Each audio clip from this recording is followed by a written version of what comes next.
My dear, sit closer. I need you to hear this the way I lived it, breath by trembling breath. I'm an old woman now, but the memory of those weeks still sits inside me like a cold stone. You see, my daughter, Emily, hadn't spoken to me for 21 days. Not a call. Not a text. Not even a tiny, "I'm fine, Mom." And trust me, I counted every day.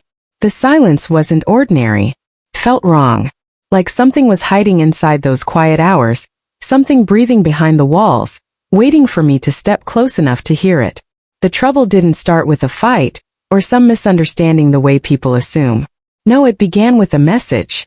Not from Emily, but from me. A hidden message I didn't even remember sending. But you'll understand that later. For now, let me tell you how it began. The rain was beating the windows that night. The kind of soft but constant tapping that feels like fingertips reminding you of something you forgot. I stood in my kitchen staring at my phone, scrolling through old texts from my daughter as if I could force new ones to appear. I thought maybe she was busy. Maybe work was drowning her again. Maybe she just needed space.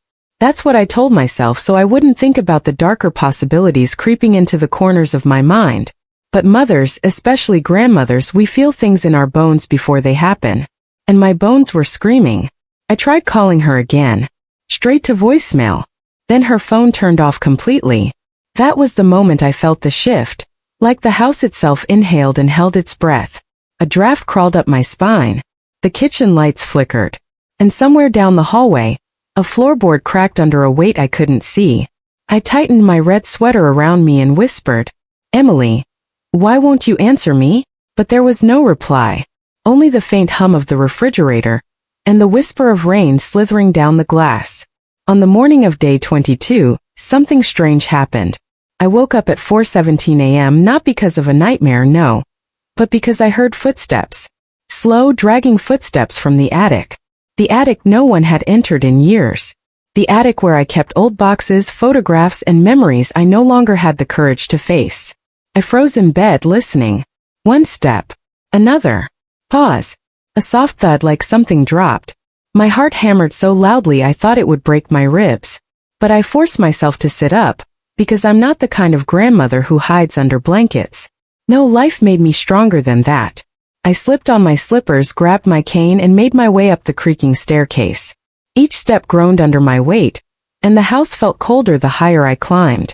When I reached the attic door, I noticed it wasn't fully closed. Just a thin crack of darkness, enough to breathe through. And then, my phone buzzed. I jumped so hard my cane clattered against the banister. I fumbled for the phone. A message. From an unknown number. But the moment I opened it, my breath caught in my throat. It wasn't from a stranger. It was from me. My handwriting. My old writing style. My tone. My exact phrasing. A message I had supposedly sent to my daughter 2 months ago. "Emily, if anything happens, check what I left inside the house. It's not safe here. My dear, I swear on everything holy. I never wrote that message." My hand shook so violently I nearly dropped the phone. Behind me, the attic door gave a slow, aching creak, widening by itself. A cold breath of air brushed my cheek. I turned. And in that narrow crack of the attic, just for a split second, I saw something. Not a person. Not a shadow. Something else. A faint glimmer of light, like a reflection off a small metal object buried in the darkness. I whispered, "Emily, what have you gotten yourself into?" I tried calling her one last time. No answer. This wasn't a daughter ignoring her mother out of anger. This was something else. Something deeper. Something tied to that message. That hidden message. A warning sent by a version of me that shouldn't exist. The thought chilled me so violently that my knees nearly buckled. And for the first time in my life, I felt genuinely afraid of my own house. The silence inside it didn't feel empty. It felt aware. Like it was listening. Like it was waiting. Like it knew something I didn't. I took a step back from the attic door, and the floor beneath me creaked, but this time the sound wasn't alone. There was a second creak, perfectly synchronized with mine, as if someone unseen had stepped back too. I clutched my chest. Oh God. What's happening to my family? Now, before I tell you what I found when I finally opened that attic door wide, let me ask you something. Because I need to know I'm not the only one who believes these things can happen. Have you ever felt someone watching you in your own home, when you were supposed to be alone? Tell me honestly in the comments. I'm not judging you. I just want to know if you felt that same cold breath on your neck that I did. And sweetheart, if this story is pulling you in even a little, then please like, share, and subscribe. It helps more than you know, and I promise the twist coming next will shake your heart. As for me, the day Emily finally broke her silence, the day she finally spoke, I didn't hear her voice through a phone. No. Her message came in a way no mother should ever experience. At exactly 6:02 p.m., as the sun bled red across the sky, something slid under my front door. A single old photograph damp from rain. A photograph of me and Emily. Except, someone had circled Emily's face in red ink. And on the back, written in a shaky hand, were 4 words that made my blood run cold. She knows your secret. My secret? What secret? I stood there trembling, the house suddenly darker, heavier, watching me. And that's when I realized, Emily hadn't been ignoring me. She had been trying to protect me. Protect me from something inside my own home. Or worse, something inside my own past. My dears, if chapter 1 shook your heart even a little, hold on to something now. Because what I'm about to tell you, it changed the entire direction of my life. That photograph, rain-soaked, circled in red ink, wasn't just a message. It was a threat. And threats sent to an old woman's doorstep don't come without history. Especially my history. I stood in my living room with the photograph trembling between my fingers. The lamp beside me flickered again, like something was tampering with the current, or more disturbingly, something in this house didn't want me to see clearly. The picture was from Emily's 16th birthday. I remember it so vividly, the smell of vanilla cake, the way her hair curled in the humidity, the nervous smile she gave because she never liked cameras. Back then she was shy, quiet, too kind for her own good. But in the photograph that had just been slid under my door, she didn't look 16. She looked younger. Much younger. Maybe 10. And my face was turned slightly away, as if someone caught me mid-motion, whispering to her. Whispering something serious. I frowned. I don't remember this moment. Not at all. But there we were, frozen in time, with a red ink circle drawn around her face, and a shaky warning on the back. She knows your secret. My secret? I didn't think I had any left. At my age, secrets tend to rot on their own. But the way those 4 words were written, crooked, pressured, like the writer's hand was trembling or rushed, made my stomach churn. The house groaned in the quiet as I stood staring, thinking. A gust of cold air squeezed under the doorframe. The curtains swayed though no window was open. And from the hallway I heard it. A soft click like the attic latch shifting again. No, I thought. Not yet. Not there. I wasn't ready to face that darkness. I sat on the sofa instead, clutching the photograph, trying to breathe evenly. And that's when my phone buzzed again. This time, a message from Emily. I nearly dropped the picture. Finally a sign she was alive. I opened the message instantly. But it wasn't a text. It was a voice memo. Only 2 seconds long. 2 seconds. I pressed play. A harsh exhale. A quick rustling sound. And a whisper, so faint I barely caught it, my name spoken with terror. Mom. Then silence. No location. No follow-up. No explanation. My throat tightened so painfully I had to grip the armrest to steady myself. Emily wasn't ignoring me. She was running. From what? Or from who? The floor in the hallway groaned again. This time not like shifting wood but like weight. Deliberate weight. Steps descending the attic stairs, slow, careful, intentional. I turned toward the hallway. Nothing there. Just shadow. Stillness. A faint draft. But I felt it, someone else in the house. Not visible, not close, but near enough to change the air around me. Who's there? I whispered, my voice small, cracking. No reply. Only a soft tapping sound from the top of the stairs. Tap, tap, tap. Not walking. Not footsteps. Like someone drumming their nails against the wood. The same rhythm Emily had when she was nervous as a child. Tap, tap, tap. Oh God. I pressed a hand over my mouth. Memories rushed in. Emily at age 10 tapping her fingers on her school notebooks when she was scared to tell me something. Emily at age 12. Tapping the edge of the kitchen counter when someone had bullied her. and she didn't want me to worry. Emily at age 15, tapping her bedroom door when I told her secrets must be shared sooner or later. That sound coming from the attic staircase sounded exactly like her. But that wasn't possible. She wasn't here. Unless someone was imitating her. The thought made my skin crawl. I stood up, trembling, and the photograph slipped from my fingers. It floated to the floor like a dead leaf. And when it landed face down, the inked warning stared back up at me. She knows your secret. I swallowed hard. What secret? I whispered to no one. But deep in my bones, I knew exactly what the message was pointing toward. Something I had spent decades burying under normal life. Something locked away in a mental drawer labeled never open again. And now someone, maybe my own daughter, was digging it back up. I picked up my cane and took a step toward the hallway.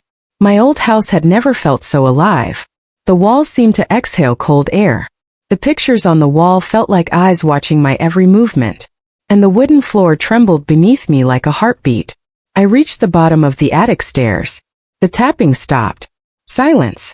Complete, unnatural silence. Then a whisper.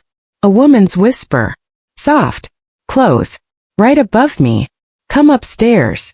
I staggered back, my cane clattering against the wall. Emily. I croaked. But no answer. Only a faint sound of something sliding across the attic floor. Slow, heavy scraping wood. My heart thrummed like a drumline in my chest. Whatever was up there was waiting. Waiting for me. And I felt, with a depth I can barely explain, that the attic was where all of this began. And where all of it could end. I forced myself to climb the first stair, gripping the railing so tightly my knuckles turned white. Each step moaned under my weight, dust swirling in the narrow beam of light coming from behind me. When I reached the top, the attic door stood wide open for the first time in years. I never left it open. I never wanted to. Inside, the darkness was thick, like ink suspended in air. One single beam of moonlight slipped through the small window, illuminating dust particles floating like silent secrets. My breath hitched, because right there, in the center of the attic floor, was a small wooden box. Old, cracked, familiar. A box I had hidden 27 years ago. A box I had sworn never to open. A box that should not have been found by anyone, not even my daughter. But someone had dragged it out of the shadows, placed it in the moonlight, and opened it. The lid was slightly cracked. Inside, something glinted, metal, cold, accusing. And on top of the box lay a torn piece of paper. My handwriting. Shaky. Old. Like a message written during a storm. 5 words. You were never supposed to know. My knees almost gave out. Because that message. I remembered writing it. But not for Emily. I wrote it for someone else. Someone from my past. Someone who should not be alive. And then behind me, the attic door slammed shut. Darkness swallowed everything. I wasn't alone anymore. Someone exhaled in the shadows. Slow, deliberate, and far too close. When that attic door slammed shut behind me, my whole body jolted. The sound echoed through the room like a gunshot, sharp enough to steal the breath straight out of my lungs. Darkness wrapped around me, thick and suffocating, swallowing every familiar shape. I wasn't alone. I felt the presence. Heavy, cold, aware. A slow exhale drifted from the shadows behind me. Not warm like a human breath. Cold. Damp. Like something that had been hiding in the dark too long. My cane nearly slipped from my hands. Who's there? I whispered, though every part of me didn't want an answer. Another exhale. Closer this time. My skin prickled. The air chilled. And then something horrifying happened. A fingertip brushed the back of my neck. Just one. Soft. Slow. Testing me. I bit back a scream and stumbled forward, my hip banging against an old crate.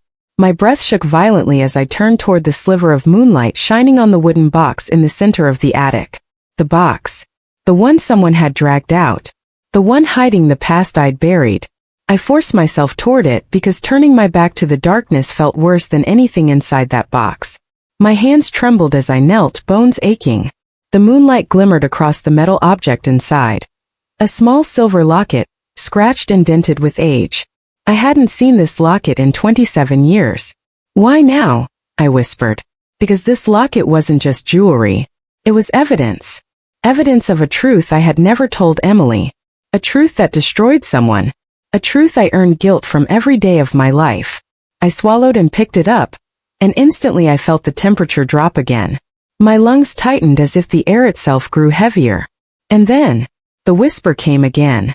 But this time it wasn't behind me. It was right beside my ear. A woman's voice. Low. Unfamiliar. Tainted with a smile I couldn't see. She remembers.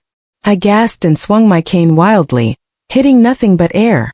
My breath came sharp, my pulse hammering in my ears. What do you want? I cried. Silence. Then, a step. Another. Circling me. Slow. Measured. Like someone studying prey. I scrambled to my feet, holding the locket like a weapon.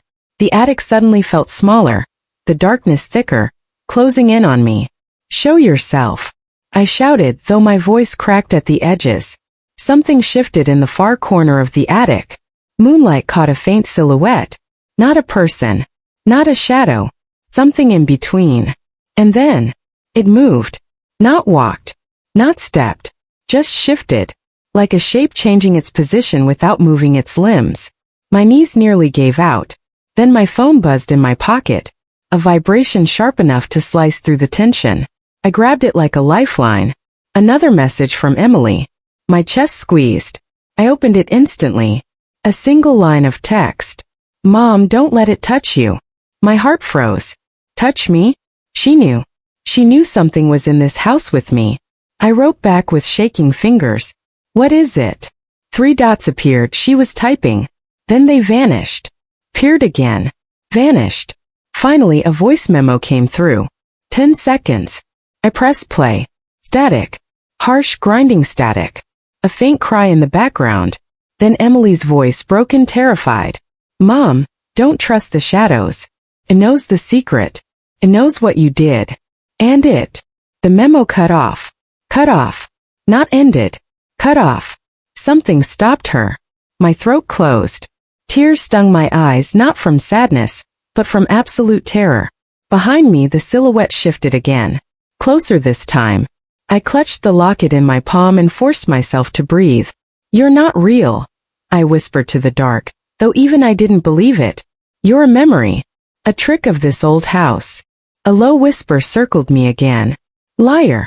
The word slithered through the air like smoke. My head snapped toward the sound, nothing there. I stumbled back toward the attic door. I tried the knob. Locked. From the outside. Something had trapped me in here. I banged on the door with my cane. Let me out. I'm warning you. Get away from me. The attic responded with a loud knock from the opposite side of the room. Then another. Then another. Rapid, frantic, like fists pounding from inside the walls. I covered my ears, shaking. Stop. Stop. Everything fell silent. Then from the far wall I heard a tiny scrape. Like a fingernail dragging across wood. And then, tap, tap, tap, tap. The same rhythm. Emily's rhythm. My blood went cold. Emily. I whispered, my voice cracking. Tap, tap, tap. The sound came again, this time from the floor. From beneath the floorboards. Oh God, I muttered, stepping back. Someone whispered from below the boards. Find the diary. My breath hitched. The diary. I hadn't thought about that diary in decades. A diary written during the darkest time of my life. A diary containing the truth about the night everything changed. The diary I thought I burned. Where is it? I whispered. The whisper from under the boards came again. Bedroom, floor 13 boards. My spine tingled. 13 boards. I knew exactly what that meant. Exactly where that meant. Before I could move, the attic door suddenly clicked, softly, gently, and swung open. Light spilled in from the hallway. The cold presence behind me withdrew, like a tide pulling back from shore. I didn't look back. I didn't dare.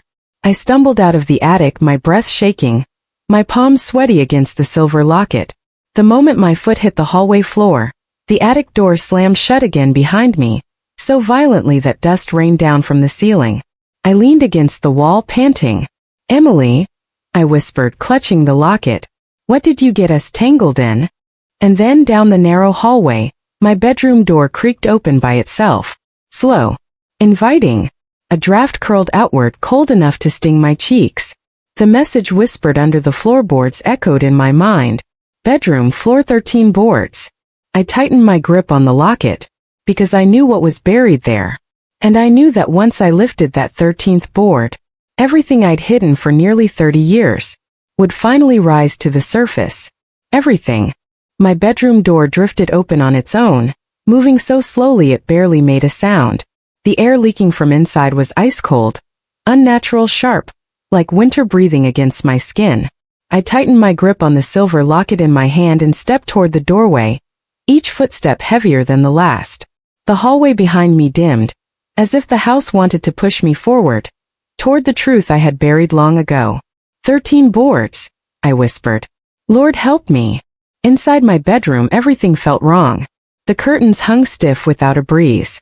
The shadows stretched too far, too thin. The air smelled faintly of old wood and something metallic. But the floor was the worst.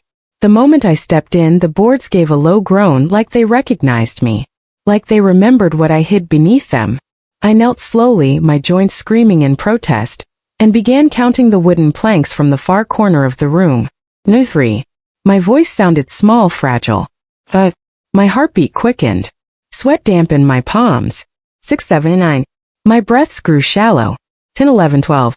And then my fingers landed on the 13th board. My stomach twisted, because the board was already loose.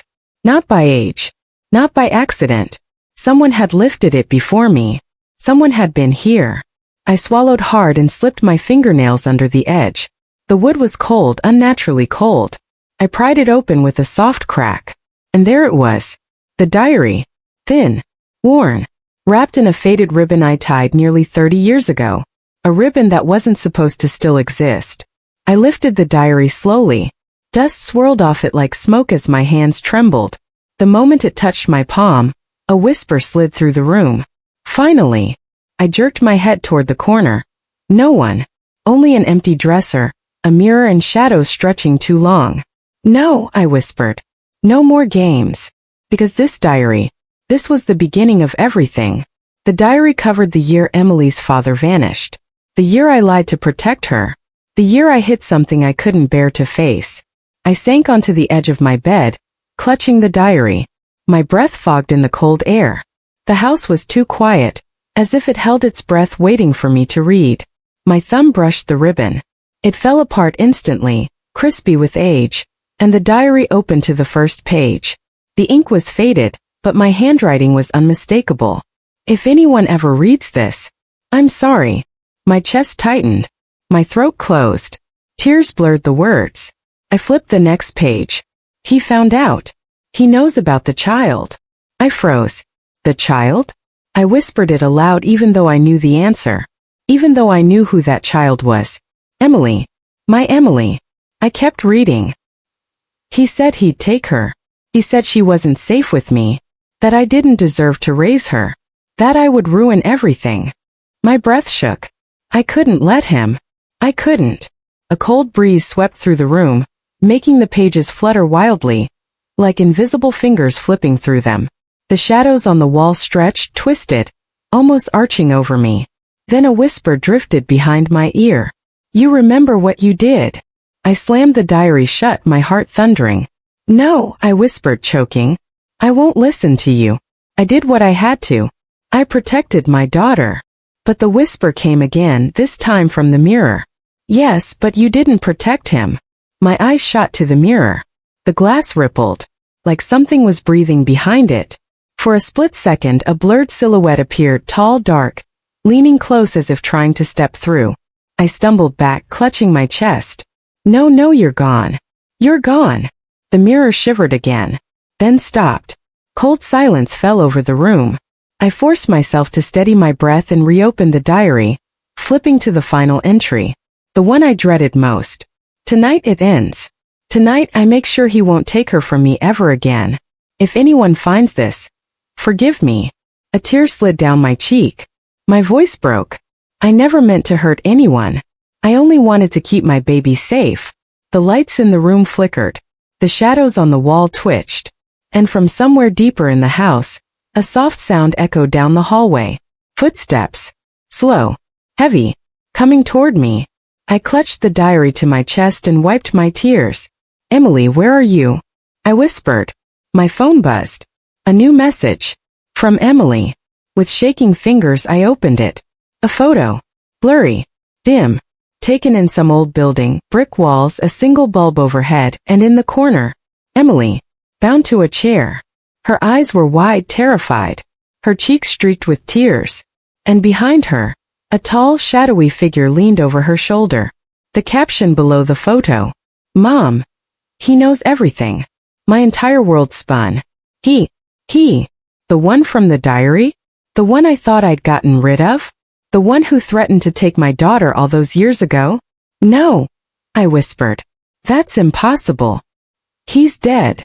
But another message appeared instantly. 4 words. Terrifying. Familiar. You were wrong, Margaret. My full name. Only one person said my name like that.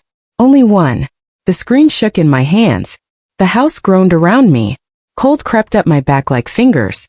Something moved in the hallway, slow, deliberate, approaching my door. I slammed the diary shut and backed away as shadows flickered under the doorway. Then the doorknob turned. Not slowly. Not quietly. Firm. Intentional. I stumbled back until my spine hit the dresser. The door creaked open. Darkness pooled in the doorway. A figure stood just beyond the threshold, tall, still, waiting. And then, a familiar voice, one I hadn't heard in 27 years, spoke from the shadows. Low. Calm. Filled with a rage that never died. Hello. Margaret. When that voice drifted through my bedroom doorway, low, calm, and soaked in the same quiet anger I remembered from decades ago, my entire body froze. I hadn't heard that voice in 27 years. Not since the night everything changed. Not since the night I thought I ended him. My fingers tightened around the silver locket until the edges dug painfully into my skin. I forced myself to lift my eyes toward the doorway. The figure stood tall, a silhouette swallowed by shadows. I couldn't see his face, but I didn't need to. My soul recognized him instantly. John! My voice cracked. You're not real. The figure stepped forward enough that the hallway light brushed the edge of his shoulders. Not enough to show a face. Not enough to show a body. Just presence.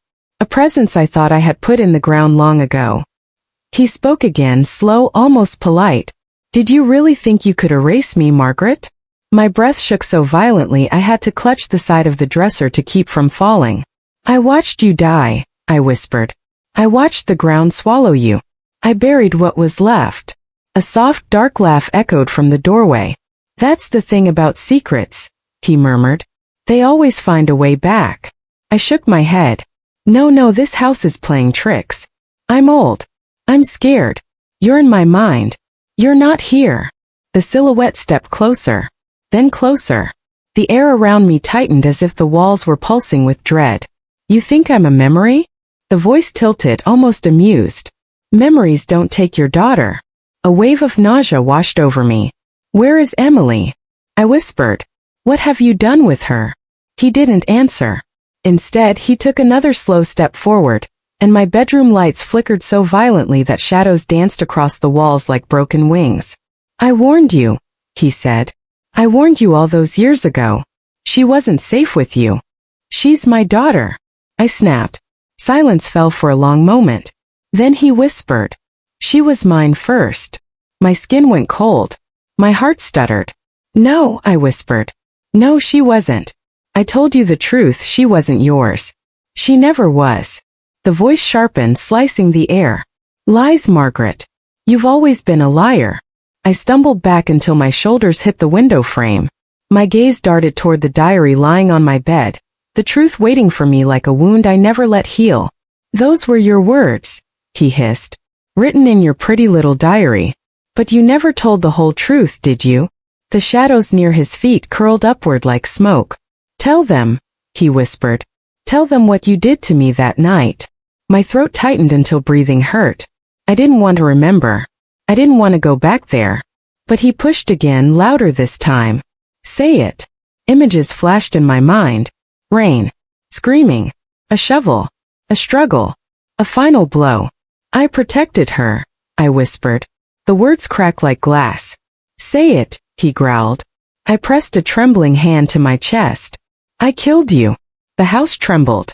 The lights flickered wildly.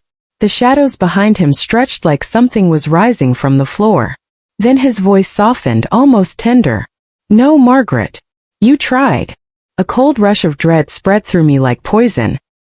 He stepped fully into the room now, and though his face remained blurred by shadow, I could feel the weight of his eyes on me. You should have made sure, he whispered. My knees nearly gave out. All these years thinking I had protected Emily, that I had freed her from him, that I had ended the nightmare. But he wasn't dead. Or something wearing his voice wasn't. I forced myself upright, gripping the locket until my knuckles went white. What do you want from me? I whispered. He didn't move, didn't blink. He only tilted his head slightly, the gesture slow and unnatural. I want you to finish what you started, he said. And I want her to watch. A chill shot down my spine. Emily, where is she? I demanded. He didn't answer at first. Instead, he reached into the shadow around him and pulled out something small. My stomach dropped. A ribbon. A red frayed ribbon. Emily used to wear it in her hair when she was a child. I tied it for her before she walked to school every morning. The ribbon dangled from his fingers like a threat. I stumbled toward him. Give me that, give it back. He held it just out of reach. Do you know where I found this? His voice dripped with venom. On the floor beside her. My heart twisted painfully. Where? Where is she? He smiled. A smile I couldn't see but felt in my bones. You'll learn soon enough. But first, he stepped back into the dark hallway. You have something that belongs to me. I froze. The diary. My eyes darted to it, and before I could stop myself, I reached for it. His whisper lashed out instantly. Don't open that page. My fingers stopped inches from the ribbon-torn cover. Why? I whispered, breath shaking. He didn't step closer. He didn't have to. His voice slid through the darkness like a blade. Because if you read what you wrote that night, you'll finally realize what Emily knows. A cold ripple of horror moved through me. Knows what? I whispered. His voice dropped into a chilling softness. That you didn't kill the right man. My breath choked in my throat. What? He leaned into the doorway, shadow stretching across my bed. You think I came back for revenge? No, Margaret. I came back because someone else has been waiting much longer. The room darkened. The temperature plunged. My phone buzzed violently in my hand. Another message from Emily. I opened it with trembling fingers. A video. I pressed play. Emily sobbing. A dim room. Ropes around her wrists. And behind her. Not John. Someone taller. Someone masked. Someone watching her like she was prey. Emily's broken voice whispered. Mom. He wasn't the one you hurt. The video ended abruptly. The figure in my doorway whispered. Now you understand. My entire body went numb. If John wasn't the one who tried to take my daughter all those years ago, then who did I bury? And who was holding her now? My dear. As I sit here remembering that night, my hands still tremble the way they did then. I had followed those muddy footprints through the hallway, my candle shaking in my grip, the flame bending with every shallow breath I took. And when I reached the end of the corridor, Lord help me, the attic door wasn't just open. It was waiting for me. Not wide open, no. Just slightly cracked, as if someone had slipped inside moments before I arrived. As if someone wanted me to follow. And the strangest part? That same faint perfume. The one that smelled like gardenias, floated out of the darkness. I hadn't worn gardenia perfume since my Henry died. Come on, Margaret. I whispered to myself, pushing the attic door with my fingertips. You've survived worse than this. The wood creaked with the exact same pitch I remembered from years ago. A long low whine. Felt like a warning. But I stepped inside anyway because I needed answers, about the footsteps, about the diary, about why my daughter was avoiding me, about why Lily was terrified the moment she touched that box. Inside the attic, dust danced in the candlelight like tiny ghosts. The window rattled from the storm outside, casting flashes of lightning against old trunks, broken photo frames, and boxes that had been sealed for decades. Then something moved in the corner.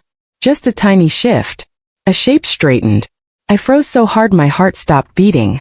"Who's there?" I called out, but my voice cracked like thin glass. No response. The attic settled into silence, but my instincts screamed that I wasn't alone. The candlelight flickered, stretching a tall shadow across the wall. But as I turned to face it, Lord have mercy, there was no one. The shadow remained even when I blocked the flame with my hand. Shadows don't behave like that. Shadows don't disobey light. Just then, thunder cracked so loudly the attic floor quivered beneath my feet. My grip loosened and the candle almost fell from my hand, but that's when I heard it. A voice. A whisper. So soft, so broken, so familiar. "Why didn't you tell her?" I spun around. The voice was behind me, then beside me, then in front of me, everywhere at once. My legs nearly gave out. I clutched the railing near the stairs, and my whole body began to shake from old pain, because I knew that voice. "Oh God," I breathed. No, it can't be." It sounded like her. My mother. The very woman I had promised never to mention again. But before I could steady myself, the candle flame surged upward unnaturally, glowing bright white. For a moment the attic illuminated completely, and that's when I saw it. A handprint. Fresh, damp, muddy, pressed on the inside of the attic window. It was the same shape and smudging as the prints in the hallway, and it hadn't been there seconds earlier. My throat closed. I took a step back, gripping the diary against my chest. The attic felt tighter, smaller, as if the ceiling were lowering inch by inch. The air smelled of rain, wet leaves, and something older, something like abandoned earth. Then the whisper came again, closer this time, brushing the back of my neck. "She needs to know before it happens again."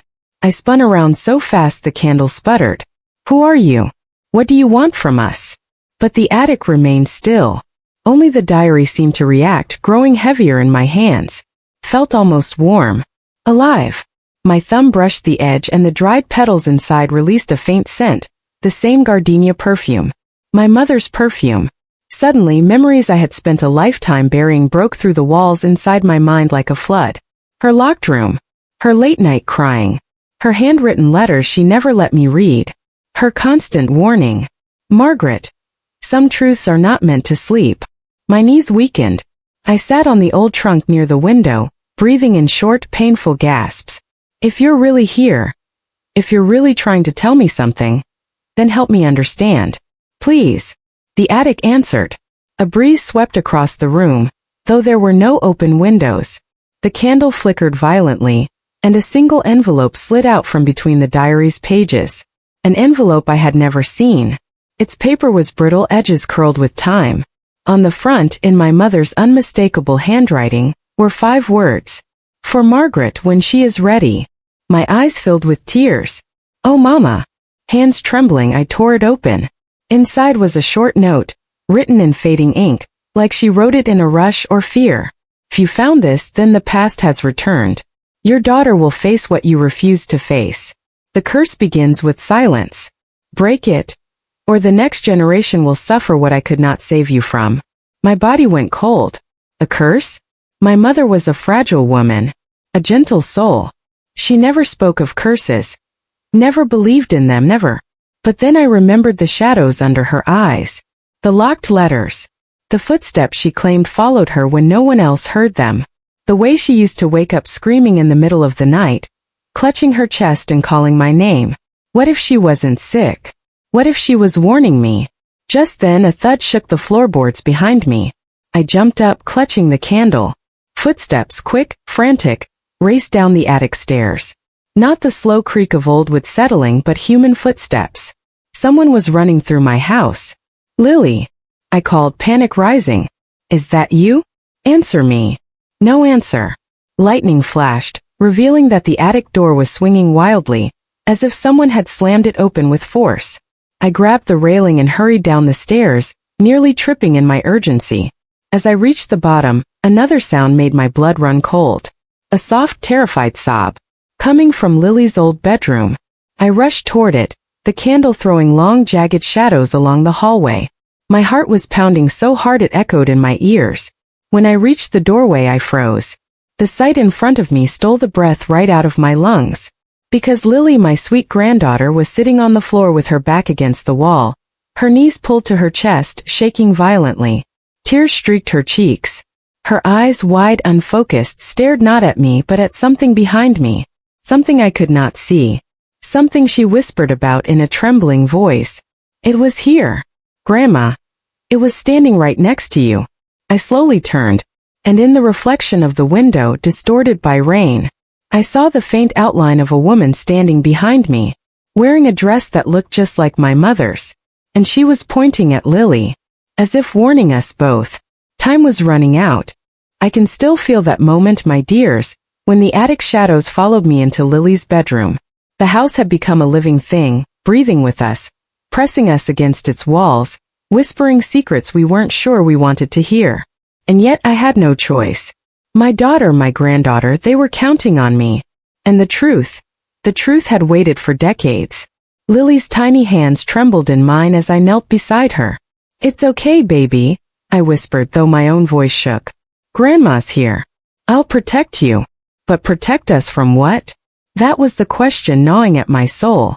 The moment I glanced toward the rain-streaked window, the outline of the shadowy figure still lingered. Not human. Not quite.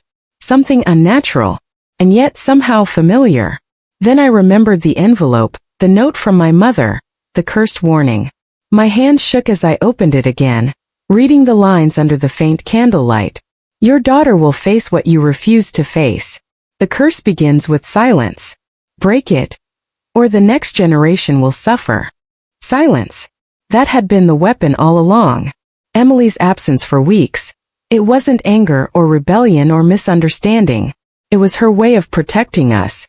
She had known something terrible was coming, and she had tried to shield us. The candle flickered violently, and I noticed something I hadn't before. There, pressed under the diary, was another small slip of paper. I picked it up with trembling fingers. Written in my mother's slanted handwriting were words that made my blood run cold. The hidden message is in her name. Her name. Emily. My Emily. I whispered it aloud, my voice quivering. "Emily. What does it mean?" A soft exhale seemed to answer from the shadows. I didn't look up. My heart told me to focus on the puzzle, not the figure lurking behind the veil of darkness. I thought of Emily's childhood, her habits, the things I'd noticed but never understood. And then it clicked. Her middle name. I hadn't thought of it in years. My daughter's full name, Emily Rose. "Rose," I muttered. The slip of paper had another line. "Follow the petals to the truth." My eyes scanned the room. First I saw nothing. Then my gaze fell on the small vase on her bedside table, tipped slightly during the commotion. Rose petals spilled across the floor, scattered as if leading somewhere. My pulse quickened. Could it really be that simple? I whispered, more to myself than anyone else. I followed the trail of petals across the room, down the hall and toward the attic door. Each step felt heavier, the shadows twisting around me like they knew what was coming. The candlelight danced across the walls, revealing faint writing on the wood. Scratched letters I hadn't noticed before. "Truth is closer than you think." I swallowed. The attic. Everything pointed back to the attic. I opened the door slowly, bracing myself. The silver locket in my hand felt like a lifeline. The diary tucked under my arm was heavier than ever, burdened with the weight of decades. Inside, the attic was quiet now. Too quiet. Then I saw it. Another envelope, smaller, yellowed with age, tucked into the corner where I'd first found the diary. I picked it up, recognizing the handwriting immediately. Emily's. But not the child I remembered. Her handwriting now, older, deliberate, full of strength. The note read, "Mom, I knew you would find this. The secret I've kept for weeks. It's not just about me. It's about us. Look inside the box." My hands trembled. I opened the small wooden box for the first time since that stormy night. Inside was a folded piece of paper, carefully sealed. I unfolded it with the gentlest touch and my breath caught. It was a confession. A truth Emily had uncovered while I was sleeping. A hidden part of our family history that even I hadn't remembered. Secrets about my own mother. A curse passed through generations. A shadow of vengeance that had lingered in silence for decades. And most shocking of all, Emily had discovered that someone we both trusted, someone I thought long gone, was orchestrating the threats, the shadows, the fear that had haunted our home. The note from Emily ended with one final line. "We break it together, Mom. The curse ends tonight." I gasped, tears streaming down my cheeks. For the first time in weeks, hope blossomed in the darkness. The shadows didn't attack. The footsteps didn't chase. The house exhaled. And in that exhale I finally understood. Our silence had allowed fear to grow. But together we could face it. I called out softly, trembling. "Emily, are you here?" And then I heard her voice, soft but firm. "Mom, behind you." I turned slowly, holding the diary and locket tightly. There she was, older, stronger, determined. She stepped closer, and for a brief moment the fear lifted.